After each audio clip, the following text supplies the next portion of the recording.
Welcome everybody to another eye opener. This is Market Wealth Daily's quick little video chats that we do with top traders. We've got Blane Markham here. He is a key member of the Hughes trading team, and it's great. I know you got some exclusive access to Chuck and his approaches, so we're always glad to have you come in and kind of share with us what you and the rest of the team are really looking at, because you guys have just had some uncanny success.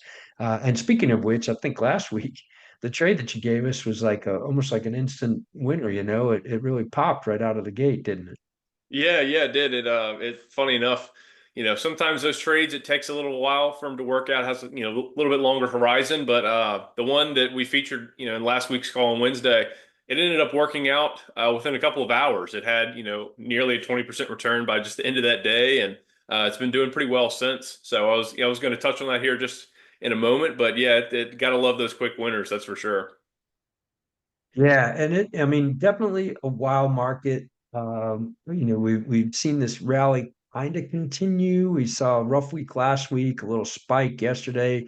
It's chop. There's just no doubt about it. We're right in the mixer, man. And these are the times where you really need to turn to pros like you and the youth team, because you guys just have been through this before and been successful through wild markets. So really interested to see what you're looking at today. Yeah, absolutely. I appreciate it, John. Let me go ahead and take over the share here and we can get things rocking and rolling here. So if you can see my screen there, I think you should be able to. But as I mentioned, I just want Yep. to touch briefly just on the Lennar trade that I featured last week. So here I have the stock chart pulled up just to show you Lennar right here. So I believe, John, I think it was this day right here was actually the day that we had the last eye opener that you featured me on. And so that was the day that I recommended. I pointed out that Lennar put option trade. I thought that Lennar looked like it was really set up nicely for a bearish trade at the time, and I had recommended that June 20th 120 put at that time. And as you can see, I take it back. I think it was actually this day right here. And just later that day, you can see the kind of the bottom fell out of the stock, and it began, really falling into the close, and it started to work out rather quickly. It had, again, between a 15-20% return, I think, by roughly the end of that day. And then you can see, the stock's kind of bounced around a little bit since. It's been kind of stuck in that same trading range, but it's actually back down, trading roughly about 105 per share again. So I took a look just to update you on the progress of that trade just before I hopped on. It looked like it had just about a 21% return at current market prices from just 1 week ago. So, that put option trade, it's a June 20th trade. It's still working out quite nicely. So was really glad to see that one work out. Yeah, with the 620 expiration, you got a little bit more time to watch this go. And as you pointed out, the trend is down. So it's only, looking better for this position that you took. Yep, absolutely. There surely, certainly could be a little bit more meat on the bone with that trade and a little bit more room to move to the downside for sure. So, certainly be keeping an eye on that one still moving forward. It still looks like a really solid trade opportunity. We didn't take out any recent, lower highs. So, it looks like as of now, it looks like Lennar could be trading back down to, challenge the recent 52-week low right around the $100 per share. So, it definitely still looks like a very strong bearish trend in this stock. There's a lot of forces working in the market against these home builders like Lennar. So definitely still a good short opportunity in the market. But with that said, John, I was going to go ahead and pivot and just hop right into a chart of the S&P 500 just to talk just a little bit, kind of, 10,000 foot view of the market, just to see where things currently stand, just what's changed since the last time we talked. And, just to point out a couple things I'm seeing here. So Yeah. right here, we have our S&P 500 chart pulled up. Love to always touch on this when I hop on here because I think it's very helpful just to see, always what just the broader markets are doing. So, we can see we did have as I mentioned a couple weeks ago, we had a breakthrough the 200-day moving average, which is our pinkish purplish line right here. And I mentioned how significant that was, but we broke through it so rapidly and traded so far above the upper counter channels. The market's quickly found itself in overbought territory, and I was anticipating we're going to see a drop, which I mentioned in the last few eye openers that I've been on, and including my market Periscope too, John. Mhm. Excuse me. But as I was saying, I was fully anticipating that after reaching that overbought state that we were likely going to be in for a retest of that 200-day moving average now that that had turned from what had previously been a level of resistance flipped now into a level of support. And you can see we got exactly that later last week.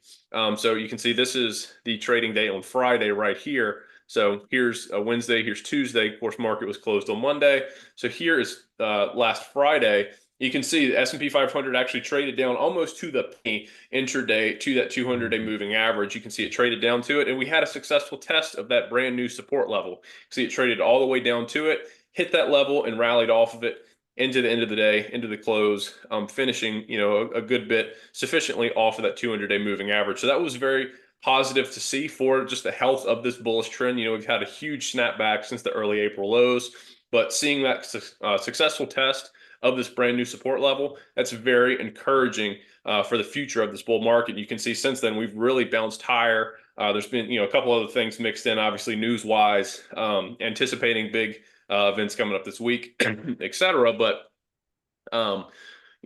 having that successful test of the 200-day moving average now bouncing up higher, that's a very good sign just from a top down 10,000 foot view.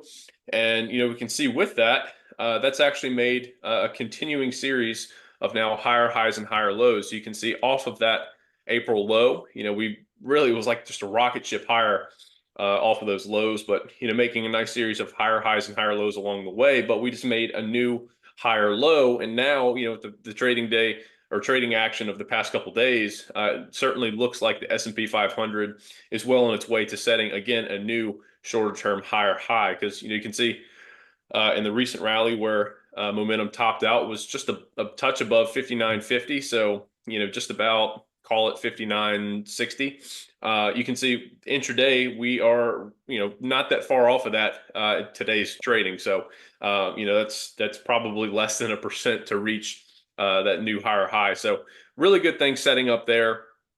And just one further thing I want to talk about here, just with the health of this bullish trend now that we have remained above the 200-day moving average. So, we jumped above it, had a successful retest, and this is really significant because this is such a widely watched key metric across the market for many traders. And now that we've had confirmation follow through of this bullish crossover, we've been trading above this for almost 3 weeks now. So this is a very valid signal. This was not a fluke. This wasn't just a blip and then going right back down. So this is very significant, seeing that we're trading above our 200-day moving average, and actually now starting to see this longer term moving average actually starting to slope back up yet again. So that's another, just a little nugget of information there of just really key things to watch.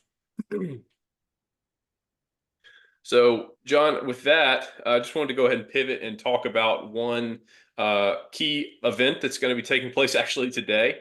I'm sure some folks have probably heard about this, but of course, NVIDIA.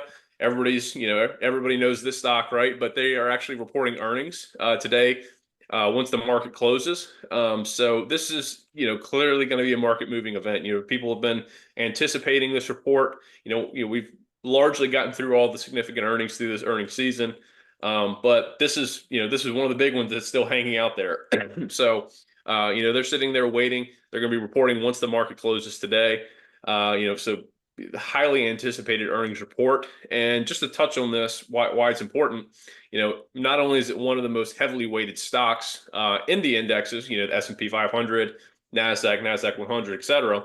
It's a significantly weighted stock, but with the earnings report today, they're factoring a big move in one direction or the other, just based on how those earnings come out and how traders react. So I took a look, John, right before hopping on, just at the options market, just to see what the implied move that the options market is implying for NVIDIA post earnings release today, and it was actually just a little over a 7% move, either up or down, that the options market's implying for NVIDIA. So that's a pretty significant move there. So definitely could see a little volatility in the markets tomorrow. NVIDIA, it's had a nice rally into earnings. You can see it's rallied alongside the market off of the early April lows.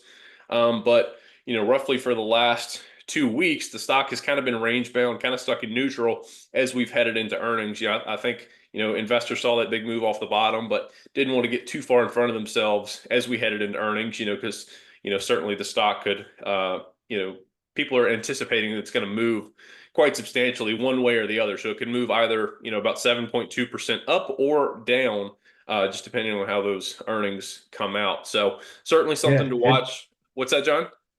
I was just going to say, always interesting to watch these bellwethers. So, you look at the group of stocks that this falls into. Not only is it got the potential to, directly and indirectly move the index, but it's moving a lot of stocks around it. People Hmm. see that.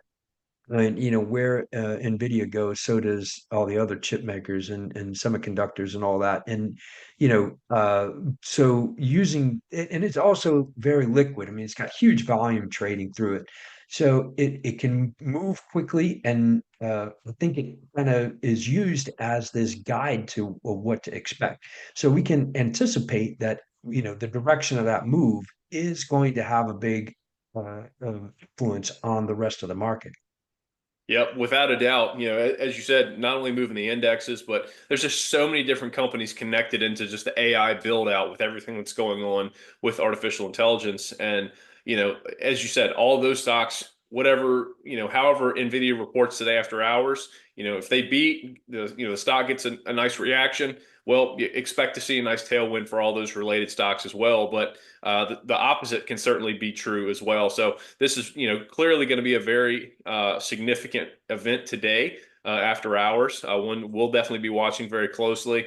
And if somebody was trying to, just play the earnings move just on Nvidia, certainly you could consider something like, taking an earnings straddle, looking to, go ahead and just buy an at the money call and put same strike. So that's certainly an idea you could potentially consider. Take advantage of all that excess time value and anticipated move. By the stock. So Yeah, when and I think everybody else got to keep in mind too, as you're looking at other trades, know that this is out there. This is not a normal earnings report that's happening. So, as you're measuring your risk, your confidence in chart patterns, this is a little bit of a wild card that's going to be thrown on the table after close today. And hey, if this is all right, you think you're confident in what you believe is going to happen, great. Use that as an event. If you're not 100% sure what's going to happen with NVIDIA, think about your risk strategy. Maybe like take a smaller position in something, maybe exit a position that you think might get impacted in the opposite way you're expecting it to. But this is definitely not your normal earnings report that's coming out. This is a big dog, that's for sure. Right, absolutely. It has a lot of implications across the market based on how this one goes. So just wanted to throw that out there just in case, anybody, didn't have that on their, horizon for, the rest of this week or, maybe didn't, realize the significance, even if they did realize NVIDIA was reporting after hours today. So certainly something to watch, it's going to have a wide effect across the market, however it plays out, whether good or bad. So certainly something to watch there. But with that, John, I want to go ahead. Just the last thing I want to touch on today for today's eye opener is actually it's not a specific trade like we sometimes feature on here, but this is rather just a specific sector that I'm watching very closely right now. It's one that's shown really great strength over the past couple of weeks. I think still has a little bit of juice left to squeeze regarding its recent recovery off of the recent lows. So let me go ahead and hop over into that chart right here. So this right here, folks, this is a chart of the XLF. So this is the Financial Select Sector ETF. This is the Spider ETF. So XLF right here. So this is tracking just broadly just the financial sector. So this is all the financials. This is going to be including your banks, your investment banks, your brokerage houses, your stock exchanges. Everything's included in here. But all that to be said, you can see back in April when we were having the significant sell-off related to the tariffs, trade war, significant economic concerns. Of course, these financials got absolutely decimated because of the great macro economic concerns. So you can see, they just got absolutely crushed in that sell-off. But as things began to de-escalate, started to get some progress on the tariff front. We started to get updated new economic data, macro data coming in better than expected. not showing any significant signs of concern as of yet. You can see the financial sector has rebounded very strongly. And so you can see a nice series of higher highs and higher lows. Really, just about 1 week ago, the stock was actually challenging its recent all-time high that it set back in late February, early March, which you can see right here. So this is actually the all-time high for this XLF sector ETF right here. You know, just about a week ago, the ETF had, retraced essentially that entire move. It was within about 50 cent of taking out that all-time high. So, with that said, there's been a handful of sectors broadly that after, during this recovery that we've seen over the past month and a half, roughly, that have actually broken out to a new all-time high. But there's still a handful that have not quite reached that yet, but have very great broad strength across the sector. I mean, I looked right before hopping on, John. Just out of the S&P 500 specific financial stocks, actually just about 63% of them are in confirmed long-term uptrends that are all trading above their 200-day moving average. So you have really good breadth in this sector. You can see really strong strength in just the actual chart of the sector here, of the sector ETF. So you're having just very broad strength all around. So this is one right here that I'm watching very closely, just for brand new trade ideas. I know Chuck's watching this very closely as well. Just because there's so many, there's so many different stocks within this sector that look so strong. I mean, whether you name it, whether it's a JP Morgan, whether it's a Goldman Sachs, Morgan Stanley, a CME, the Chicago Mercantile Exchange, there's so many stocks in this financial sector right now that are looking very, very strong for very, potential trade opportunities coming up that, look very attractive. So one thing we're Yeah. definitely keeping a close eye on here, John. Yeah, no, I love the idea of, starting pretty high up at the S&P and then kind of growing into the different sectors. And these ETFs are great tools for getting a sense of what the kind of where the momentum is in each sector. And looking for the one that kind of is a little bit of either an outperformer or just it's showing a clear trend. And that's what you're really looking for. And on this one, you got this great trend. You got some great confirmation on the chart. That it's not out of the Keltner channel, so still got room to go up. It's the moving averages are it's behaving nicely with the moving averages. So when you get something that is acting predictable, I don't think there's much more you can ask for. Then you can take it another level to your point, and you start to drill down in some of the elements of this ETF, and you can find even more. You can find leaders and laggers, and it's just a great exercise to then dive in and look for really good trading opportunities. Sometimes you kind of get a brain cramp, and you're like, man, where am I going to start to look for a trade? I was traveling over the weekend, and I exited everything because I always do that. And when I get back into the office, and I'm sitting here and I'm looking, I'm like, man, where am I going to start? How do I get my brain back into trading mode? And that, high level S&P down into a specific sector is just a great way to do it. Yep, absolutely. Now, that's one of our favorite approaches for, just finding different opportunities. Because by doing that, you very quickly find out what's working and what's not. Because if you say you put up a chart of the energy sector, it certainly doesn't look like this right here. The energy sector has, really been taking it on the chin lately. It's really been underperforming. But you start looking through these sector ETFs. This is a very quick way to find out the best sectors, the ones that have the best strength in the market. Even in times when the market's not roaring higher, you're generally going to have at least one sector that's probably, has a pretty decent trend. So that's always just a great way just to, kind of take a broad brush stroke, approach to the market just to see what's working. And then from there, just drill down and find your favorite opportunities within those sectors. So, Yeah. one we're watching here, as you mentioned, that, as you can see in the chart here, the technicals look great trend, great pattern trading recently. So just something we're watching very closely over the weeks to come. Yeah, well, awesome. We are definitely going to follow up. You've just been such a great source of great ideas, good information. We're going to be keeping an eye on all this stuff on the trade from last week. That's still got some time to play out. We really want to see where it started out great. So we're hoping there's more there. Looking at this, we're going to be interested in the Nvidia earnings and how that moves everything. And then, yeah, and then watching the financials as well. So, Blaine, so grateful for your time today. Really thankful for having you prepare all this stuff, share it with us.